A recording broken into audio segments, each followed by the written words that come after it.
Congressman Paul, as you know, when Standard & Poor's downgraded the country's credit rating last week, one of the reasons S&P listed was because of partisan gridlock in Washington.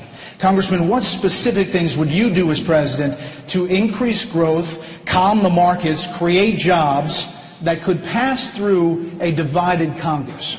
If we have to cut, maybe we wouldn't be so determined that you can't cut one nickel out of the militarism around the world. Neither the Democrats or the Republicans want to cut that. So if you want to cut, you have to put the militarism on the table as well. Congressman Paul, you're opposed to a system that requires employers to verify the immigration status of their workers.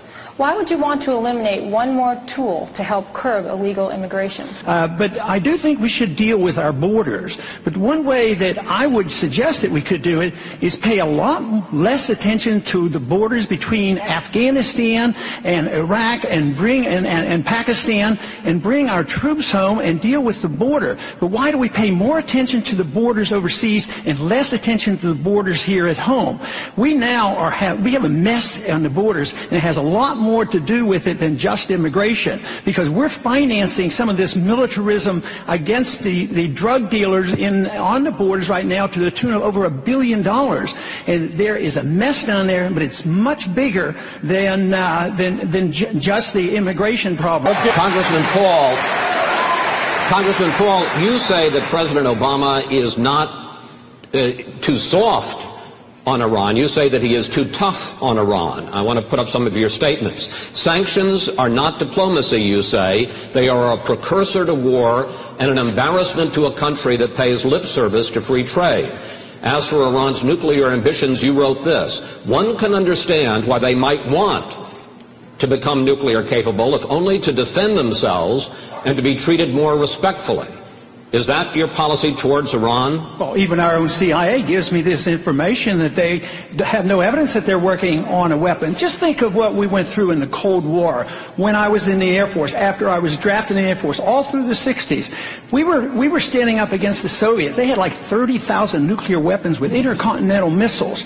Just think of the agitation and the worrying of a country that might get a nuclear weapon someday, and just think of how many nuclear weapons surround Iran.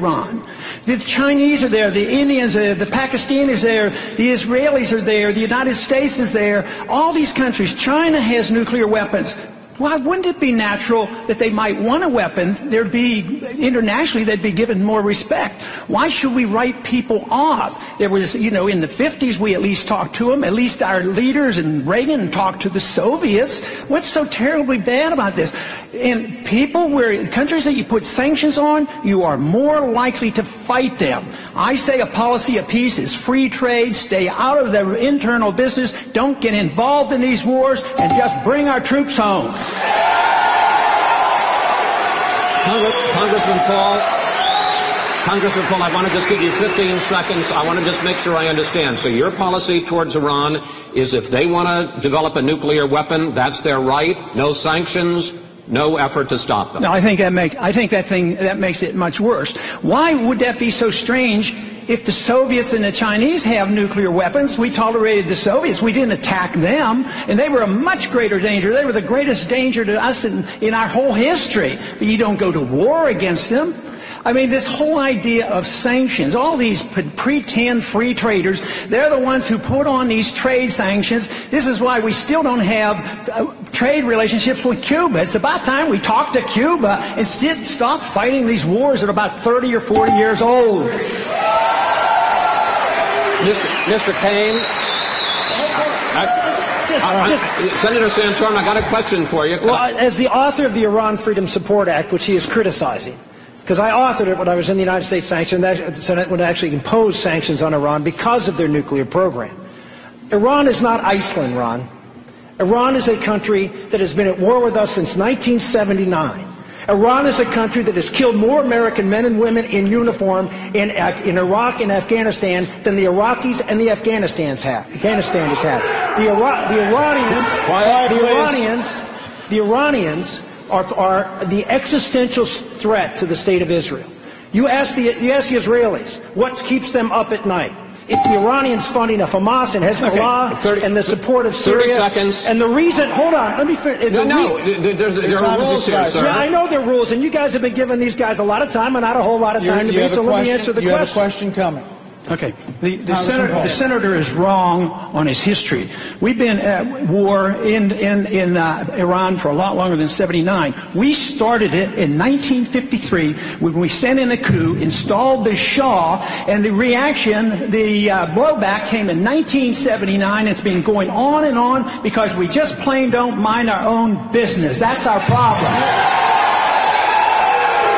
I want to switch to another angle of the war on terror, though. If you want to weigh in on Iran, feel free. You say that we don't win the war on terror by closing Guantanamo and reading Miranda rights to terrorists. Congressman Paul says terrorism suspects have committed a crime and are should be given due process in civilian courts. Could you please tell Congressman Paul why he's wrong? 30 seconds, Congressman Paul. Well, I think she turns our rule of law on its head. She says that the terrorists don't deserve protection under our courts, but therefore a judgment has to be made. They're ruled a terrorist. Who rules them a terrorist? I thought our courts recognized that you had to be tried, and we've done this. And we've brought individuals back from Pakistan and other places. We've given them a trial in this country. Over 300, or at least near 300, we've tried and put them in prison.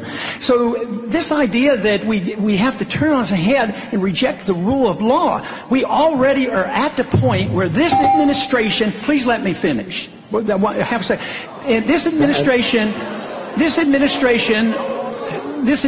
already has accepted the principle that when you assume somebody is a terrorist, they can be targeted for assassination, even American citizens. That affects all of us eventually. You don't want to translate our rule of law into a rule of mob rule. Senator Santorum,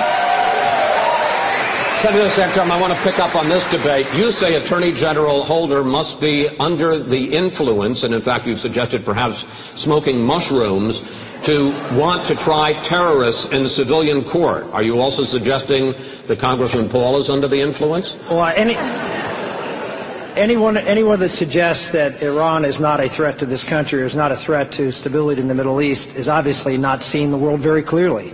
He sees it exactly the way that Barack Obama sees it, that we have to go around and apologize for the fact that we've gone out and exerted our influence to create freedom around the world.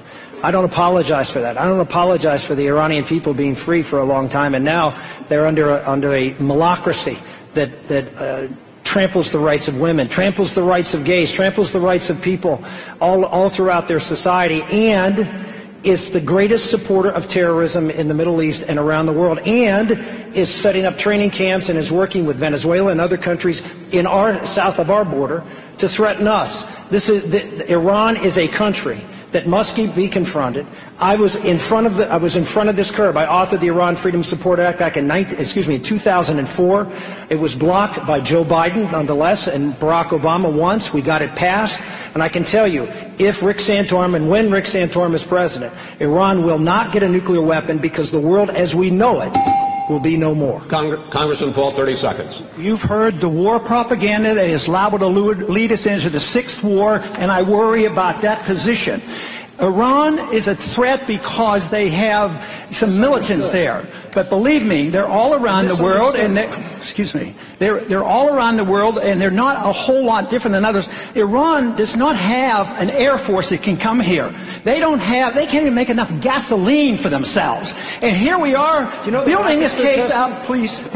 They're building up this case just like we did in Iraq. Build up the war propaganda. There was no Al-Qaeda in Iraq, and they had nuclear weapons, and we had to go in. I'm sure you supported that war as well. Okay. It's time we quit this. It's time. It's trillions of dollars we're spending on these wars. I've been in politics for 35 years. My cause has been the cause of liberty. And I am convinced that liberty does not come from our government, but it comes from our Creator. And our goal should be peace and prosperity. It is under the principles of liberty that you have the greatest chance of achieving peace and prosperity. That is why I am so down on these wars that it's costing us trillions of dollars, why we have to reform the monetary system, why we need honest money, a gold standard and not paper money out of the Federal Reserve System. But also we need to change the environment for our businesses. We need to lower the regulations and the taxes and have private property rights and contract rights. Then we can achieve peace and real prosperity.